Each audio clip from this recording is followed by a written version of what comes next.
So let's begin. Welcome everyone. Welcome to the Ultimate Study in the USA webinar. We have very special guests with us today, and let's just start with the introductions. First up, we have Rohan. Rohan is a passionate mentor with an experience of more than 10 years in the study abroad industry. He's well versed with every changing trend. Rohan has long-standing business relationships with school boards, extensive networking with top college representatives. With a network of more than 5,000 students abroad, you can bet that he knows what's going to work for you. So thank you so much, Rohan, for joining us. Welcome. Thank you. Next, we have Arindam. Arindam has over 16 years of work experience in finance. Arindam co-founded EduFund with Hila in 2020. He has worked extensively across geographies at companies such as Reliance Capital and at Citadel on Wall Street in New York. Arindam has personal experience procuring admissions in the US and started EduFund as a result of these experiences. Arindam is a graduate of Indiana University, Bloomington and Princeton. Thank you so much, Arindam, for joining us. Welcome. Thank you, Tayyab. Thank you so much. Next, we have Adarsh. Adarsh is the co-founder of Collegify. With more than a decade of experience, Adarsh has successfully mentored more than 5,000 students, guiding them towards their desired international undergraduate and postgraduate admissions and scholarships. In 2018, Adarsh received the Stanford Teacher Tribute for excellent teaching and contribution in the education space. Thank you so much, Adarsh, for joining us. Thank you, Tayyab. Appreciate. Yeah, and another small request for everyone, please make sure that you're muted. Only the speaker is talking. Thank you so much. Now I hand over the mic to Rohan, who can take us through this entire webinar. And at the end of this webinar, we can have a Q&A session with our experts. Thank you. Thank you so much, Tayyab. Thank you for the introduction. Hi guys. Welcome to this webinar. I think this entire, this 1 hour that we have ahead I would request everyone to go on mute, please. There's a lot of background noise. Be better if everyone can go on mute. I've muted everyone. You can go ahead, Rohan. Rohan, just you can unmute yourself. Yeah, hi guys. Yeah. Can you hear me now? Thank you, Tayyab. Yeah, perfect. So guys, this next 1 hour is, I think, extremely critical. We will go through a lot of information right from the beginning of what it entails to crack US admissions, again, some of the statistics, how the previous admission cycle was, and a lot of details about how you can fund your education. That is, I think, a lot of parents and students have this on their mind, because US essentially is an expensive option. So would like to go through this presentation in detail. And then after we finish our presentation, you guys can ask us any questions you may have. So let us begin. I'm just going through these slides. It's, again, we are living in difficult times. There's Zoom fatigue. A lot of us have been doing these webinars for the past almost 1 year, 3 months now. And we've been wondering, when will this get over with wave 1, wave 2? But I'm fairly confident, we're seeing a lot of good positive news coming out from the West, where universities are opening up. There are classes happening in person. So I'm quite confident that, all of you, no matter what stage you're in, whether you're in grade 6, grade 9, grade 12, or looking at going abroad this year or next year, all of you will have the experience of attending classes in person. So don't worry, this is something which is a passing phase. This is something which, again, will return. We will meet our friends and we will have these experiences. So yes, with this positive note, I wanted you guys to sort of just talk briefly about what Collegify, who we are and what our background is.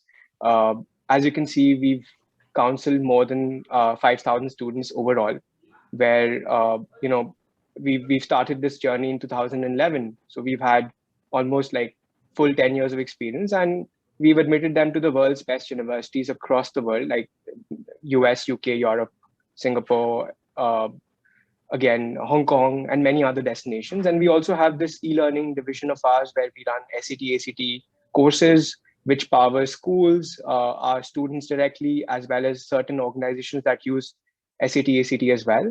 So this is also something which is part of Collegify. This is Collegify in the news.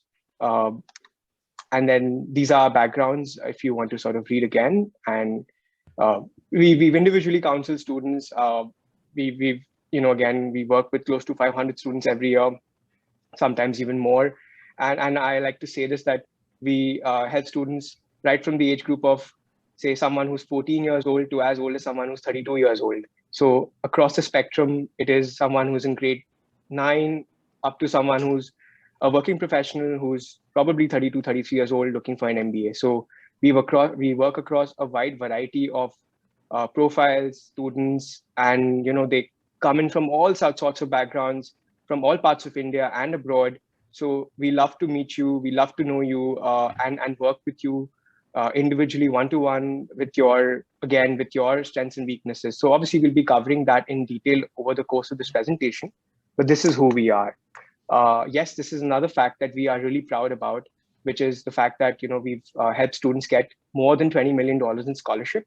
So US is big on this, where there is recognition for need-based and need-blind financial aid, which is, again, there are ways and means where you can portray your application in a strong manner, which will lead to scholarship and financial aid. And then obviously our students who we have worked with have gotten into very prestigious institutions. As we have mentioned, the top 10, all the Ivy Leagues, the top universities in Canada, Singapore. I've covered that earlier. Yes.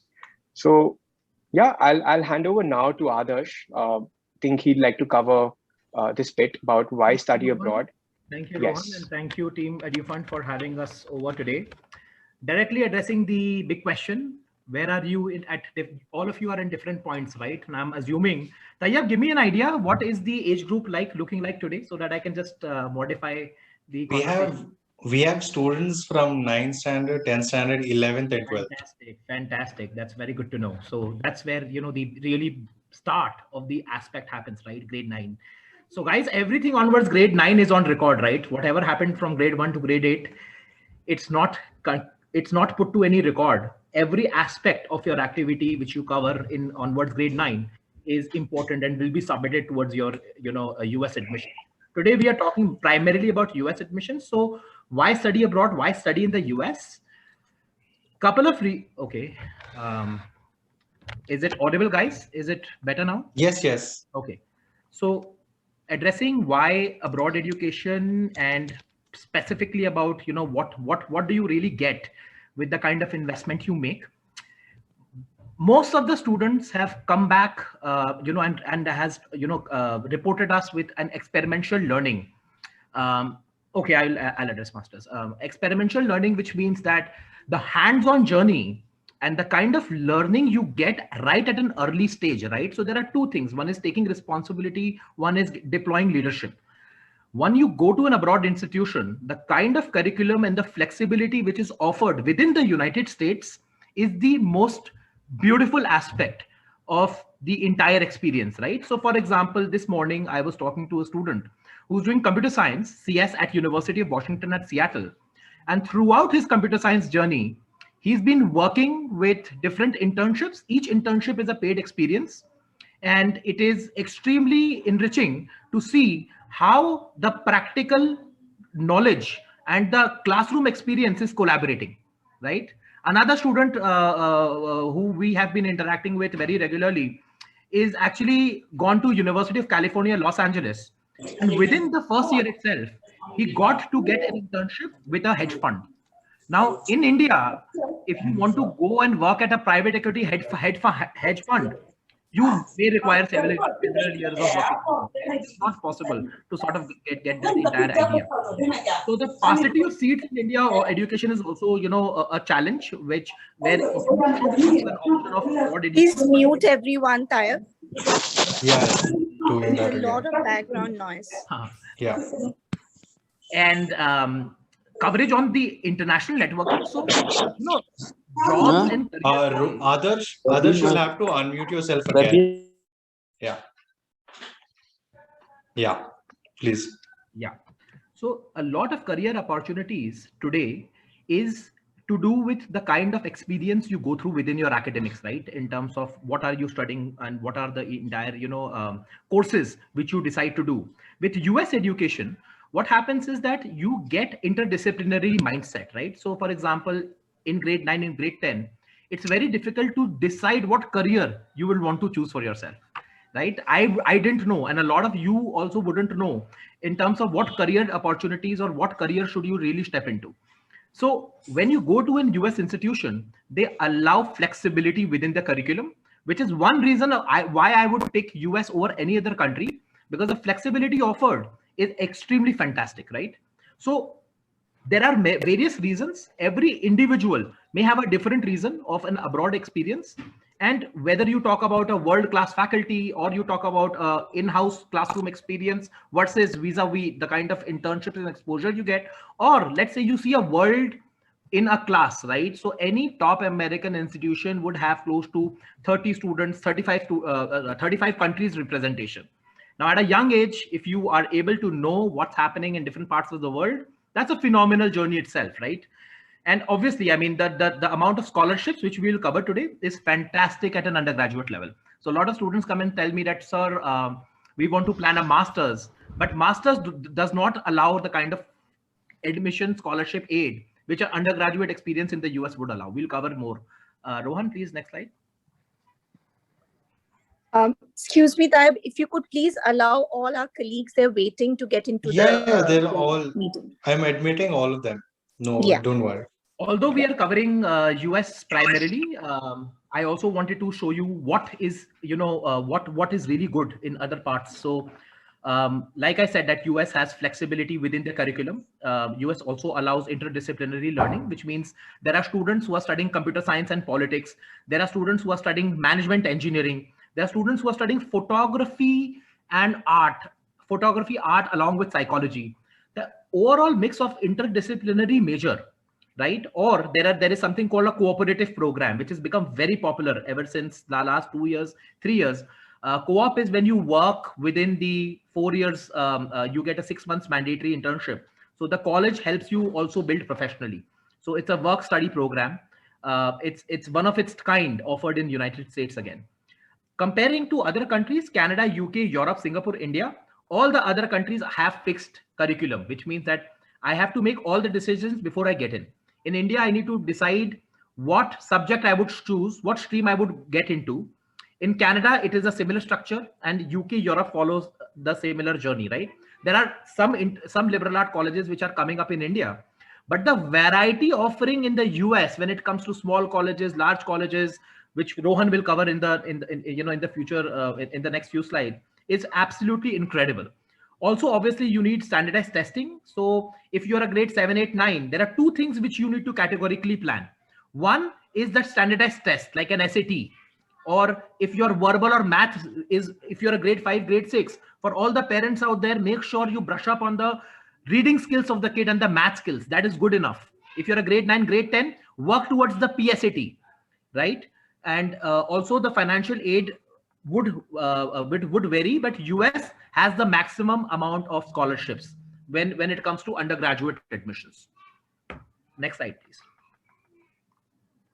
So yeah, this is something which, I'd like to really quickly cover, where students, again, as you can see, this was people who applied in 2016 and got graduated in 2020. So when they got admitted in 2016, their admission rates were, 14.1%.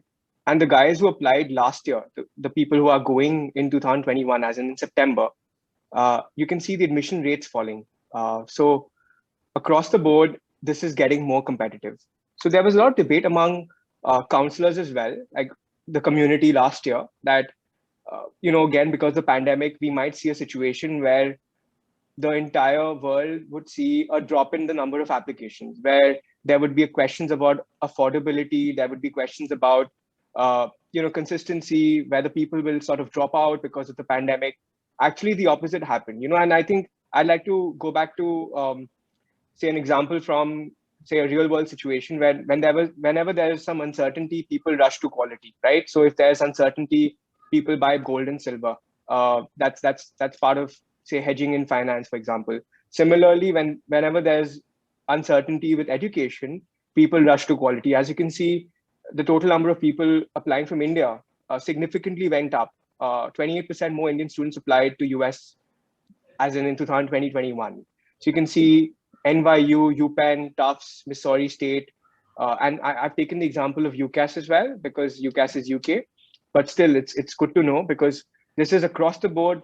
And for those of you who are asking for masters as well, it's the same. We've seen record number of applicants to universities of higher learning across the board, where people are applying to masters, MS, PhD programs or PhD programs in record numbers, even MBA programs where the average work experience background or the average GMAT GRE score has gone up. So although our PPT doesn't cover the masters in quite detail, but I'm still sort of referring to masters so that those of you who are looking at a master's program in the US, an MS PhD or a PhD can relate to this as well, right? This is true for all students applying abroad. So let's cover the criteria for admissions in grade 9, 10, 11, 12. So what is it that is important for admissions in the US? So as you can see, we've broken it into different components where they see grades from grade 9, 10, 11, and 12. They see your standardized tests, which is the SAT or the ACT. IELTS, TOEFL are just visa requirements. And then obviously for the masters, it's GRE or GMAT. APs are again tests which you can take additionally to showcase subject knowledge or subject leadership, which happens in May every year. And then this has become really important where you guys can see profile is something which becomes supremely important because let's be honest, because of the pandemic, everyone's going through online classes, right? And when you have online classes and exams, a lot of you are cheating. It's a reality where admissions officers are openly admitting this, that their average grades have gone up. I mean, people are submitting higher grades than average. And so essentially when they receive, say, a total of 50, 60,000 or 100,000 applications, which they have to bring it down to accepting 2,000 to 20,000 students, which is depending on the type of university, that is the average number of acceptances. And then it further boils down to the number of international students. So typically any US university will accept anything between 18 to 20% of international students. It becomes, this is US, I mean, only undergrad and masters. We're not covering masters, we're covering undergrad actually. Adding Rohan on the masters, what you need is good college grades across your first year, second year, third year, consistent performance. Indian students in college, their grade goes for a dip. So it's a very important criteria now, especially when GMAT is a lot of places optional or may not be required in other countries. Your college grades play a very vital role, and then your GMAT, and similarly the profile for college students and master students is only your internship, your work experience you've built post college admission. So work experience is only once you graduate, right? Once you graduate is when your work experience really begins. So have maximum emphasis on working in the industry, right? And having industry understanding is very important. What most master students do is that they have this tendency of applying straight post undergrad. Our suggestion and experience also tells us that work for a year or two before you really identify the career or stream you may want to move forward with. Yeah, thank you, Adarsh. And this is again what you guys can do, again in each year where there are certain aspects where your grades are counted. You have to focus on each activity individually. We can cover this in detail later, but then, I think the questions are coming in, but I would suggest that if we keep the questions for the end, it'll be more easier. We'll be covering a lot of details about the undergraduate process. And since there's a lot of questions for the postgraduate process, we will cover a bit of information on this presentation. But then see, this is something which is very, very generic right now, the PG presentation. We'll cover that in more detail, maybe in a different presentation as well. So undergrad is what the focus of this presentation is, guys. So if you can see, Rohan, Rohan, Yeah. you can continue on. I'll keep track of all the questions, and then we can have a question answer session later. Right. Yeah. So yeah, as you were covering this slide where I was mentioning that admissions officers are recognizing the fact that academics are becoming more and more common. Like everyone's having the same results. So how do they distinguish between individual students so that they stand out? So this is where all these aspects where community engagement, leadership, projects, essays, all this becomes defining factors. And bear in mind that your board results for undergraduate admissions to the US is not important, right? You get your admission results by March of any year. So say if you're graduating class 12 in May 2022, you will get your college admission results by the end of March, right? So that's the latest where you'll get it. And they consider your academics up to your selections in class 12, right? So selection rehearsals or your predicted scores, all that matters. And then your standardized test scores are really important, followed by your profile, which is built over 4 years. So this is what we say, and this is the journey. So if you look at a roadmap for the admissions process to the US, it's sort of, it covers academic performance, which should be consistent or increasing over the period of the 4 years. Extracurricular prospects, which are, again, hobbies or interests, which are which can be local level, state level, national level, or hobbies, which are not essentially, someone could be a YouTuber, someone could be really involved with activism. So everything counts. It's not about the number of activities, it's about the quality of activities. Followed by if you have any recognitions at any competitions or any school level activities, which could be online now. Let's be honest, everything is now happening online. So they recognize online based activities as well in a big way. Standardized tests are very important. They did happen last year offline. I'm quite certain that by August, October, December, there will be SAT, ACT tests happening physically. There's also this talk about these tests happening virtually as well. So these two areas I like to focus on specifically. One is the research project and one is the demonstrated leadership and community services. So these two areas are supremely important, where people recognize the fact that today, when you have to prove that you're good in academics, it becomes extremely important for you to focus upon research-based projects. What that entails is connecting with TAs, teaching assistants, or professors in the US or in India, where you involve in some format of research. So although they recognize that, as a grade 11 or grade 12 student, you can't do meaningful research, but still to understand the process of learning and research becomes very important to US universities. And this part about demonstrated leadership and community services is also very important. So you could campaign for mental health, or you could work for transgender rights, you could work in microfinance, you could work in any area. So what happens is, essentially what you're trying to do is you're A, giving back to the community, and B, you're demonstrating leadership in various formats. So it becomes, it showcases your resume in a different way. So today a US university admissions committee, let's imagine, is going through say 50,000 applications. Now they first filter down these applications based on your standardized test scores and your academic performance. Now if you fit the bill and you say get into that final 10,000 students who are probably evaluated, that's when extracurriculars, the rankings in competitions, your research project and leadership becomes extremely important, where all these areas will be looked up in detail by them. And how, again, you talk about these aspects through your resume, through your Common App form, as well as your essays. So they give you a very, and they obviously interview you as well. So let's be honest, most of the US top universities will interview you. So you have the opportunity to tell your story. And then, a successful application is hence submitted. And finally, they evaluate you in this process. So I've covered the entire, gamut of the process that is involved broadly. So we'll obviously get back to questions that you may have, but this is a very important slide. In fact, all 3 slides, if you see, are very important, where, just one second. As you can see, this slide is super important. And then what you do in grade 9, 10, 11, and 12. And then finally, what is the roadmap?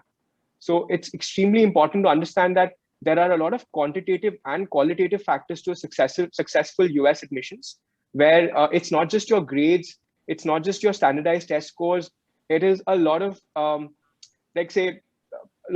again, quality aspects about who you are as a person, where you match that profile to university. So university is always looking at getting people who match the culture or will fit into the culture of that university. We use this term best fit, where this is a term we frequently use. What is the best fit university? This is a question which we'll also get to, and which will again be answered in the next slide, where I'll cover the kind of universities that are there, where you'll understand that, some universities are large, some are smaller, some are more research, academic oriented. So you wanted to see the flow chart? Yes, I'm showing it to you again. So yes, it is extremely important that, you guys make a note of these points, where across your board, like if you're in grade 10, you guys can actually start working on building certain aspects about your profile or improving certain aspects to enhance your resume, so that when you get to grade 12, you can submit a more complete application. So the quality of experiences you have, the quality of, your entire academic background is captured and submitted. So every small point is important.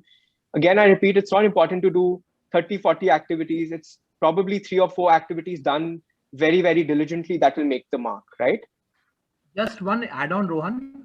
Yeah. For academics requirement for students other than design and art, math plays a very crucial role, right? When it comes to applying for any of the programs, which could be a CS, computer science, liberal arts, you need the math in your 11 and 12, just leaving out the non-design or leaving out the design background students.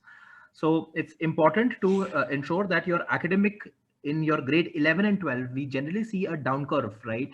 With students going in grade 11, that all worked before the pandemic, right? When you would have other areas to show in terms of SATs, ACTs. Now with the number of applications rising, if you have a grade 11 for any reason which has gone to a 70%, then probably the chances of a top admission is swept off.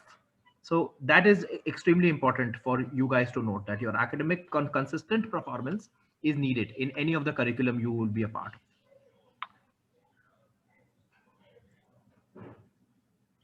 Yeah, so this is something which again will give you an idea about the kind of colleges that are there in the US.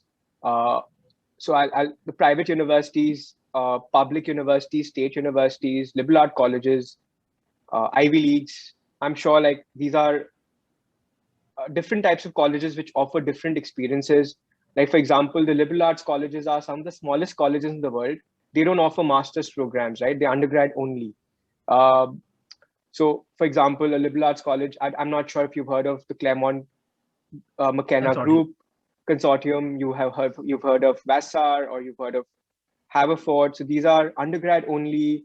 And even among these liberal art colleges, there are women's colleges, which are women's only, like Wellesley, Scripps. There are many. Bryn Mawr, which offer phenomenal experiences. In fact, if you know Hillary Clinton, she was an alumni of Wellesley College as part of her undergrad, and then she went to Yale for her law. But then a lot of these guys, go to these liberal art colleges, which offer phenomenal experiences. They allow you to mix. It's a true combination. It's not arts as such. It's a true combination of mixing and experimenting with different subjects. So it's essentially, you can study computer science with psychology. You can study physics with English, for example, and music. Yes, absolutely. And the Ivy Leagues, obviously. Rohan, sorry, go ahead. No, go ahead, Adarsh. So generally, when we look at US colleges decision making, we are just very biased in terms of ranking, right? I mean, our knowledge overall is restricted to the Google search, which shows different rankings, and hence the decision is making. Like Rohan mentioned a very important point. I will name 10 colleges and you would not have heard about it even now, just because you haven't researched right. Claremont Consortium, Williams, Swarthmore, Scripps, all women's college, like Rohan said, Wellesley, all women institution is actually a very good bet for women looking at undergraduate, looking at STEM courses in the US. You know why?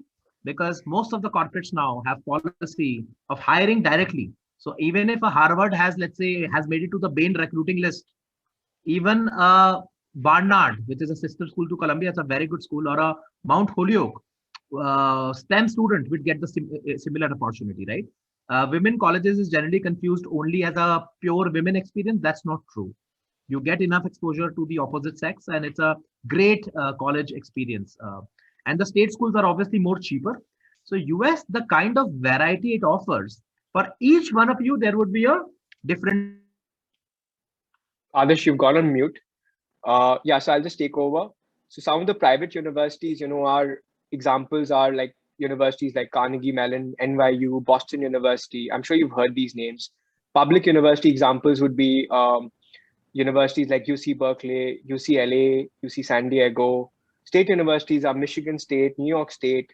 They're cheaper. We'll cover that later. Institute of Technology would be Caltech, MIT. They would be considering, they would sort of come under the Institute of Technology. Religious affiliated colleges would be like colleges like Boston College, which are slightly, it's not, again, they're not exactly like they have that Jesuit college system in the US, but they're similar to convent schools, but they don't have that mindset where they force upon their religious beliefs on students. It's just that they're affiliated to Jesuit systems. School of Fine Arts and Arts and Fine Arts are like colleges like Parsons, Rhode Island School of Design, SCAD. Community colleges are much cheaper, but then they are avoided by international students. And then Ivy Leagues, yes, Harvard, Princeton, Brown, Columbia, UPenn, Yale, Cornell, Dartmouth. I don't know if I've missed anyone, but yeah, I think I've covered all. Yeah, so just to give you a sense of all these types of colleges which offer, and they're large and small. So private would be accepting roughly between 15 and 30,000 students. Public would be accepting between 20 and 40,000 students. State universities would be accepting between 20 and 30,000 students every year. Liberal art colleges, 2,000 students every year. Again, Institute of Technologies, 2,000 students every year. All the others, religious affiliated, women's and School of Fine Arts will be accepting very low number of students. And Ivy Leagues as well, between 2,000 and 4,000 students every year. So you can see from an undergrad perspective, it is very, very competitive. Even the public universities, even though they accept 20,000 odd students, they would still be very, very competitive.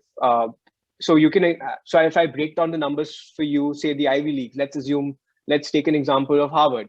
They would probably take 5 students or 10 students from India every year. Brown would take in 15 to 15 students every year.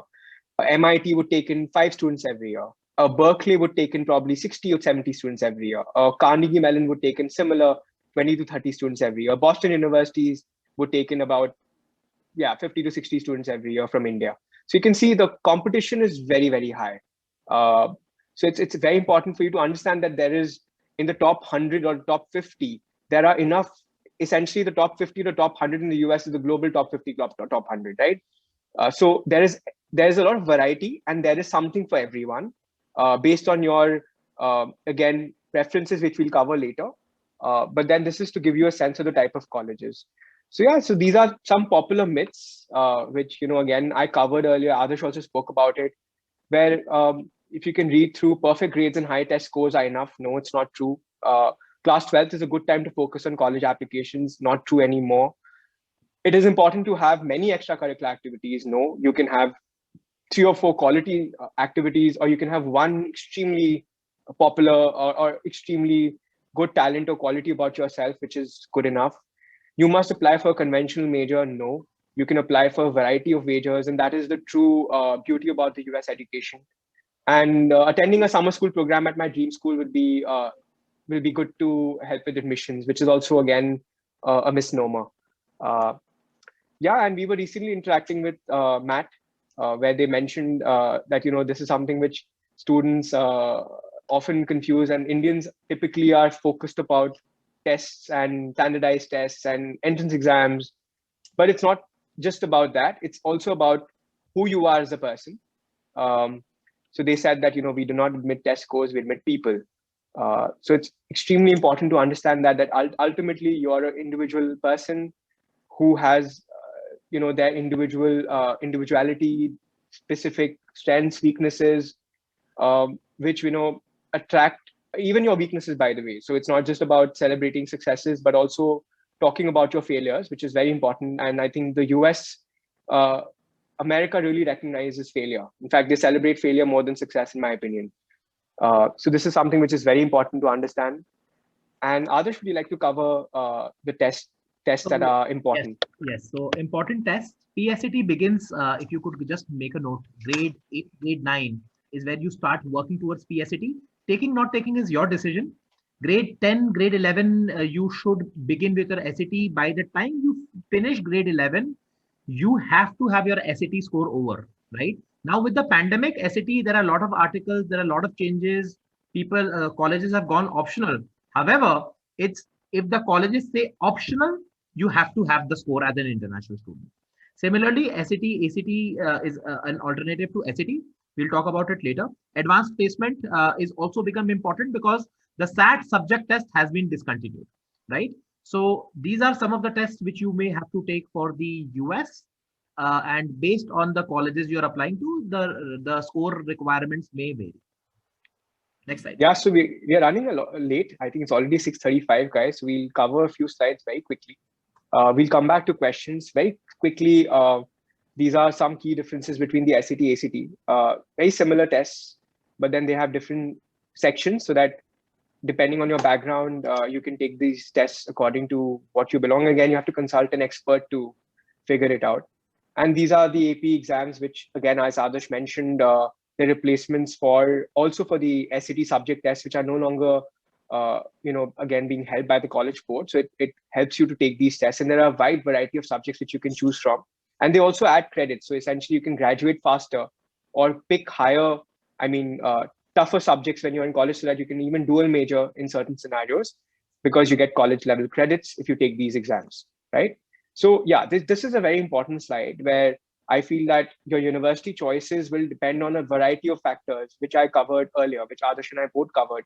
And there are a lot of considerations. Obviously, the last column, which is to visit or not to visit, is absolutely irrelevant at this point because you can't travel. But then, yes, the right fit, that the word I used, is based on a variety of factors: location, whether you want to be in a suburban, urban, or rural atmosphere.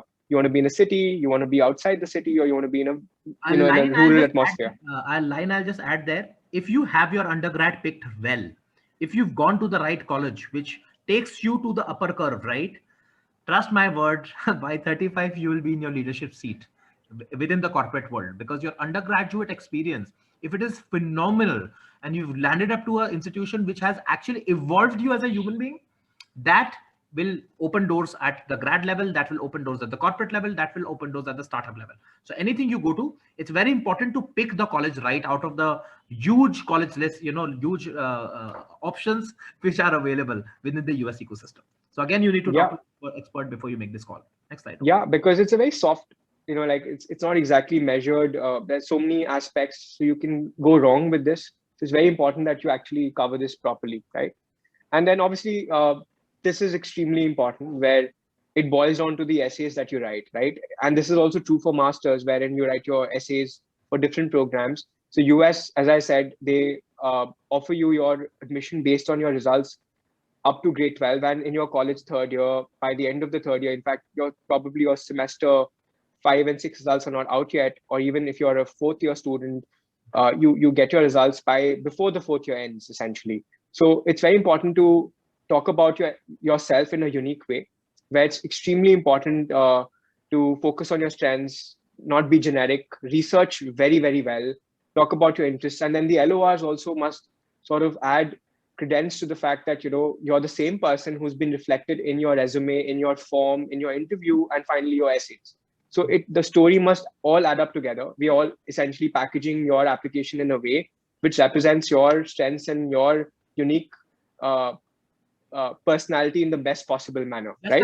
So this is very important. Yeah. Add here is again, we start essay process very late, right? Generally, students in India begin essay process with 60 days in hand, 20 days in hand, overnight deadlines. You cannot write your essays like that, right? This is extremely one of the, I would say, it can hold a very, very high weightage in terms of your acceptance or rejection, and it has to be creatively done, right? You have to think enough. You need to spend time in terms of writing who you are.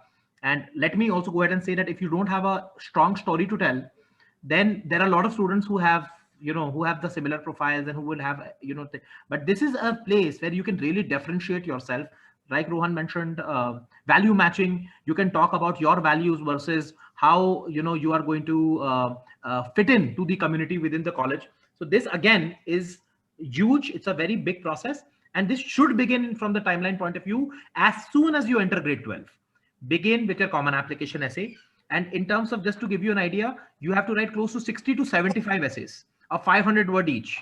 So it cannot happen and you cannot employ anybody to write it for you, right? So this is one of the most important process, and 80% of the rejection happens because of the weak essays.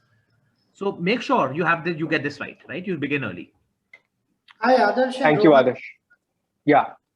Arindam, yes. You want to quickly touch on the financial part and yes for Q&A, because I think yes, Arindam. Absolutely. So Arindam, this is, I would have brought you in here. Essentially, this is the average cost of attending college per year. Public universities are roughly between $35,000 and $45,000. Private is $50,000 and $75,000. Accommodation costs are $5,000 to $8,000 per year, which is usually included as cost of education. And then your living costs, depending on your, how you, essentially your food, your travel, it is approximately $10,000 to $12,000 a year. So you can see it adds up to a lot across 4 years. And it's very important to plan this ahead, get going, again, from a very young age. Parents, this is very important, where you need to sort of really focus on this so that you don't burn through your savings. And then, I think there are unique ways to fund it. There are education loans. There are obviously unique organizations who are helping out with this. And I think I would definitely want Arindam to add here, like his perspective. Arindam, why don't you take over? Thank you. So quickly for everybody, I'm one of the co-founders of EduFund, and we help students plan the financial burden of education. So when we talk about the undergrad and the US, it's anywhere from 1.5 crores to, let's say, a Harvard is almost 2.9 crores in today's exchange rate terms. And these are staggering numbers, right? I mean, these are huge numbers. They've got too many zeros behind it. So obviously, one way is to save. That's the best way to attack this. But if you're late in savings, you can obviously augment it with some loan. Try to work with a tier 1 counselor like Collegify to get a good scholarship.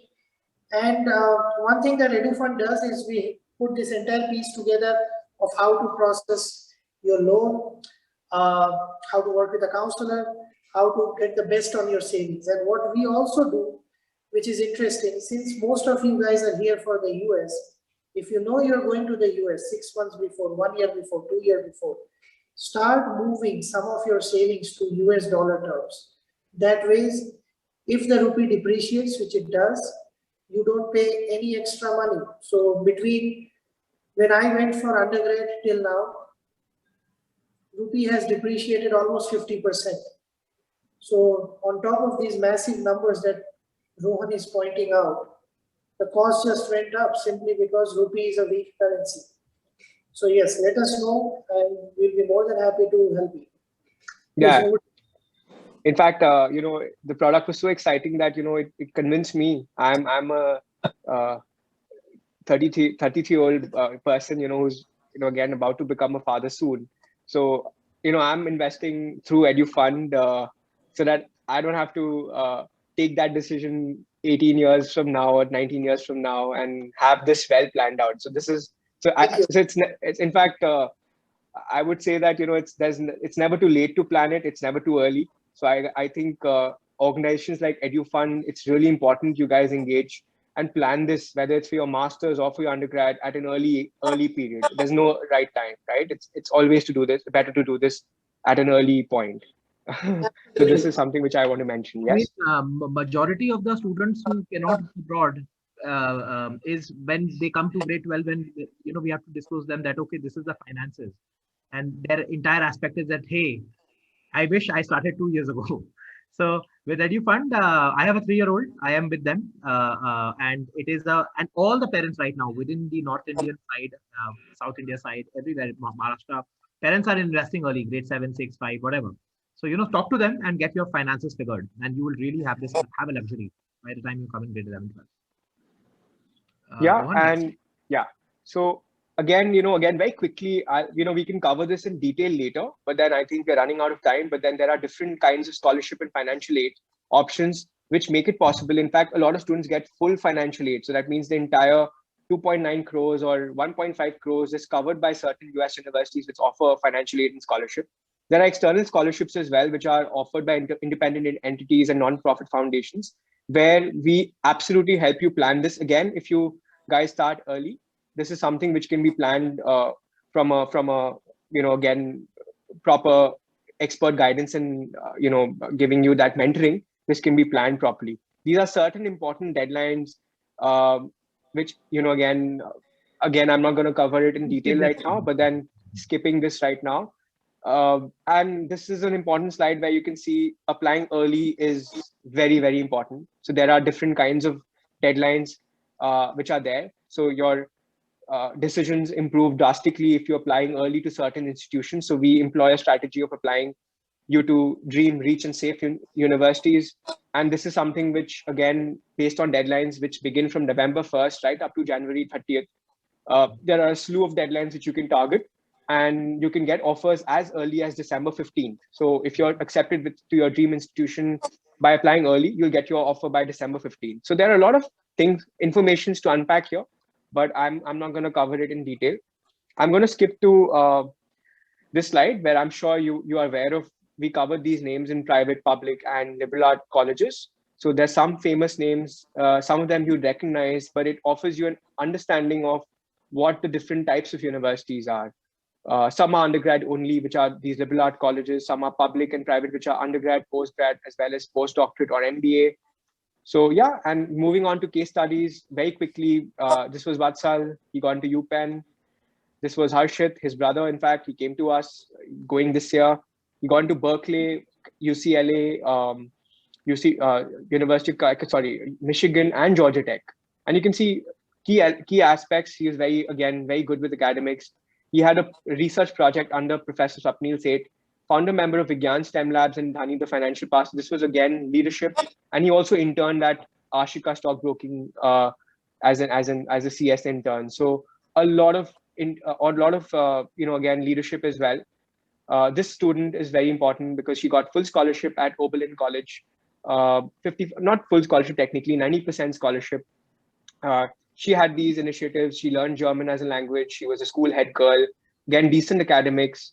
Projects such as Raise the Roof, which was adopting stray dogs initiative, which was again Vigyan STEM Labs, which was about bringing in STEM learning to schools which could not afford expensive lab equipment. So curriculum-based learning, which they took to Nigeria. And she also volunteered at the Acid Attacks Survivors Foundation before the pandemic. This is Arman. He went to UC for CS. This is Swaraj. Yeah, this is Key. He gone to Berkeley and Brown, which is an Ivy League, with a very average score of 91% in ICSE. You can see his profile was very key. So we helped him throughout his grade 11 and 12 with a lot of aspects. So he founded the mental health campaign. He focused on microgreens, which was about growing fruits, vegetables at home without the use of pesticides and GMO fertilizers very sustainably, which could sustain a family of 4. And he essentially also sold this through his e-commerce platform, collected money, donated it to various NGOs. He did a digital literacy program, which promoted, training of children in rural India to use the internet and data-enabled devices. So a lot of profile building went on with this student. He also did a summer school program at Brown University during the pandemic. And again, we really matched him to his dream school, which was Brown, and he got in, which is, again, he's among the 13 students in India who got to Brown. So this is very quickly what we do, what it involves. Adarsh, if you'd like to cover what Collegify does in detail. Yeah, it's one of the services where we work based on your personal requirements, family finances, colleges. We think it could take you to the next level. Ideating essays, how to tell your stories, applications, how to present yourself in the paper. What we don't do also, it's very important to know, we don't write for you, right? We would not be interested in engaging in any ghostwriting services, because that will not take you a long way. A lot of people do in the ecosystem. We want to present. that's being done. Thanks. We are open to questions. It was a wonderful session. Thank Yeah. you guys for Yes. the entire team. Happy to answer any of the questions anyone may have. Thank you. Thank you, Adarsh and Rohan and Anandam. So we open the floor for questions. And just before that, yeah, all of you can have a personal one-on-one counseling session with our experts. You just have to download the EduFund app, and with very little effort, you can get the session booked with our counselors. And the chat box is open now. You can have your questions up. The first two questions here is a general question that's been spammed. Please tell me about CA. So, can you put some light on that, So can Rohan you and be more Adarsh? specific on CA? I mean, I just want to understand. Chartered accountancy or what CA would, I'm not sure Yeah, what I think CA would be. that's the CA the person's talking about. So I think if you're doing CA, then a lot of our CA students go in for finance majors or masters or an MBA in finance later on. So it adds value. So it's incredibly important that you plan for it. So I don't know from what reference you guys are asking about CA. Yeah, so I'm seeing a lot of questions are popping up. Tayab, if you can help us with them. Yes. So the CA I've answered. Yes. IELTS would be enough for US and Canada. So that's a question. IELTS. Either one. You can take IELTS or TOEFL. Both Okay. are equally open. Yeah. Also, I would like to know how the grades are converted, like from Indian system to GPA. There is a WES evaluation. You can write to WES. You can Google and find out, and they would convert the grades. Or you could send an email to the university whether they want to accept your college grades directly or not. The question is, I would like to know about how to get admitted to Scripps Institute of Oceanography for master's programs. Come again with the something. Scripps Institute of Oceanography master's program. So oceanography, this is very specific. I think we'll have specific. to. You guys can contact us individually, where we can get in touch with you for specific requirements. Yes, because this is absolutely very, very specific and individual to one college. There will be, obviously, there's a process to follow which we can help you with. But then you'll have to get in touch with us. There's another question. All the top schools, right? Whether it's a Duke University, it's a Stanford, UPenn, all these institutions offer data science programs. Any computer science, engineering, Cornell's. So yeah, I mean, why you want to do data science? That is going to be an important question. Do you have any background experience? If you're a postgrad student, if you need to have some light. You just can't apply for a data science program. I mean, it will not make sense because you may not get employed. So very important to explore why you want to do. Is it a strong statistical background or a math background? So again, this is very individual. Based on one-to-one evaluation, we can help you more.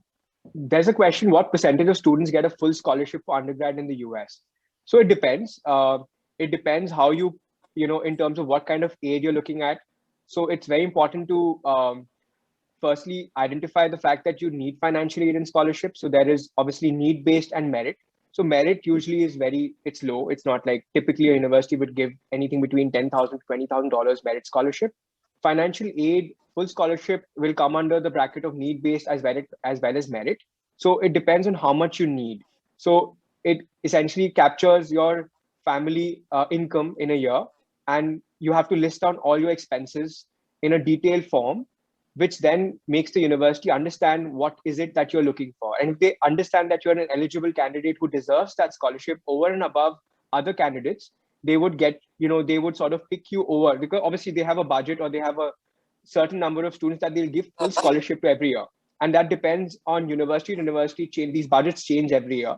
So that is something that's a very good question, but it's something which, we definitely help you with in detail. Rohan, so there are generally three types of questions happening. Firstly, about any specific field, like oceanography, mechatronics is up here. So that's one question. Second is about which college would be best. And third is about finances and scholarships. So if you can just tell everyone how to go about this process. So if they want these three questions answered, how do they get to you? Firstly, of course, they can download EduFund and book a counseling session with you. But for these three things, what's the process like? Yeah, so we'd love to set up a call where a one-to-one interaction with y'all would help, where a Collegify mentor, once you submit your information either through EduFund or to Collegify, on our website where you can get in touch. We said schedule a follow-up call with all these questions that you have. And then you obviously capture your resume and your questions before the call. So we can cover this in a lot more detail, because a lot of these questions are very individual. Same, again, things like nursing, masters in law. It depends on, it's not about the best colleges. It depends on the best fit and your scores, the stage you're at, whether you want to take these competitive exams, your GPA in college, your work experience background, the kind of internships you've had. So it's incredibly detailed. So we don't want to give you, there are a lot of, like if you search for best colleges in law, for masters in law on Google, you'll find that answer, right? Or you'll search about best colleges for data science and artificial intelligence. That's a straight up Google question. I mean, you just Google it, you'll get that answer. Yeah. But then we make it so that we want to make it tailored to you. Like you want to go be, like, say, for example, for CS, you want to be near Silicon Valley or in a major city. You don't want to be in a rural area where there are no internship opportunities available. So there are many, many factors which go into this. I think there's also a question about education loans, which are there. Yes. So I think EduFund can answer that. Yeah. Arindam, there's a question about education loans from Rose Matthew. Can you talk a little about that? Sure. So what is the exact? Okay. So typically most students take anywhere from 20% of the amount to as much as I have seen 60-70% of the amount as education loan. And essentially it's a very seamless process. You need your admit card, or you need to have some collateral, and you need a co-signer. So once you have all these three things, we can typically process your loan in 7 days. And we've just done for, I think, 24 people. So there should not be a reason why we can't help you. Again, the process is pretty much the same. You just have to download the EduFund app. You get counseling services there. You can book a session with Collegify. You get information about education loans. You can put in a query, and there are, of course, investment options there. So you just have to go to the Google Play Store or the App Store, download EduFund, and you can go on from there. We'll just have one last question, Rohan, before we all go. It's from Ashwita. I'm a BA student pursuing triple major degree in journalism, psychology, and English. So please help me regarding what all things which I can do now to reach out from there for my master's. I mean, what are the preparations she should start right now? So I think preparing for your GRE is extremely important. So you should take your GRE by the end of in your second year, so that you're done with the GRE while you're in second year. And I think it's really important for you to analyze in what area are you focused towards. Are you more keen on journalism? Are you more, you're sort of sliding towards psychology or English? So it's very important that you match these subjects that you're, again, triple major is a big deal, like hats off to you. But then you need to focus, you need to form an interest where obviously all three can come together, because I think psychology and English will help you with your journalism career as well. And similarly, if you're a psych major, English helps as well in certain ways, right? So the idea is that which area are you focused towards more? And then you can focus more about, you can focus on getting work experience in these domains. So by the time you take your GRE and when you reach towards the end of your second year, you can start evaluating programs and departments in these US universities, which would be ideal for you. And then obviously think from a career perspective, because you should not think from a degree oriented perspective at all. The degree is just to give you that edge or that knowledge base. And then the internships give you real life experience. And finally, masters is to upgrade yourself. So only do it when you really feel that, yes, this is something which will really help me crack this dream job of mine or this dream career that I'm looking towards it, or I'm wanting to skill up, or I want to do something in a different domain altogether. So a lot of people actually study completely interdisciplinary subjects while they go for their master's. So it depends. So you have that option, Ashwita. So I hope I answered your question. Thank you so much. So, yeah. Thank you so much, Rohan. And just before we leave, if you have to say, give one message to all of our students who are listening to us, we'll go first to Adarsh. Adarsh, so what's the one thing they ought to remember? I think have very detailed conversations, right? It's very important now to, not to look at what others are doing, not to look at family relatives and their decision making, because everybody's decision making is, there is nothing right or wrong about your personal decision. US could work for you, could not work. Also, it could be any other country, right? So it's very important to have a conversation, visit the family, understand the finances, and then take a study abroad. Rohan? Yeah, so my thing is a little different. I think that, a lot of us are spending time on our screens where we are, like learning is happening. It's too much screen time. So you must reduce your screen time, focus on what's really important, switch off, really understand what your priorities are, read. So read books. Reading is incredibly important, no matter what field you're targeting. Incredibly important to read fiction, non-fiction, explore all opportunities, and really, obviously this is something, these are difficult times, where there's a question about the third wave, the second wave. Just cut that, like that noise. Obviously it's important to stay safe and healthy, but then it's also really important to prioritize and really focus on your individual health and mental health well-being, right? So switch off, don't just focus on the screen. Really cut down your screen time, read a lot, because ultimately that will help you focus and really become better individuals overall, right? So that's my parting message to you all. And you can absolutely get in touch with us personally for career questions as well. We'll be happy to help you. Over to you, Arindam. Thank you so much, guys. EduFund. This is really lovely, and we had a great time. I think we definitely need to do this regularly, I believe, and we need to break it up between undergrad and masters, where a lot of questions from students came in for masters, and I'm really sorry that we didn't prepare for the master's questions from the people, because we imagined this to be undergrad only, but I'm sure that we can organize another session, guys. Exactly, we can do that. And just to answer Sibi's question, how to reach out to them personally, you just have to download the EduFund app and book a counseling session. Sibi, you can do that quite easily. You can find the app on the App Store. Arindam, your parting words? Sure. So I was just going to say, like, I went for my undergrad to Indiana, Bloomington, exactly 21 years ago. And back then I grew up in Ahmedabad.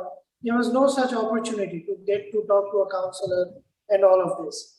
And for all of you who are going through the cycle now, whether it is undergrad or masters, we have wonderful counselors like Adarsh and Rohan. And don't miss this opportunity. I mean, getting into a good college and executing that dream is a lot about planning and starting early and research. So these are opportunities like Collegify that you guys should explore. And yes, they have a fantastic track record. Get in touch with them. Thank you, everybody. Thank you so much, Adarsh. Thank you, everyone, for joining us. We'll have you updated about our further sessions, whether it's masters or UG. Thank you again, our experts. See you all. Bye. Thank you. Bye.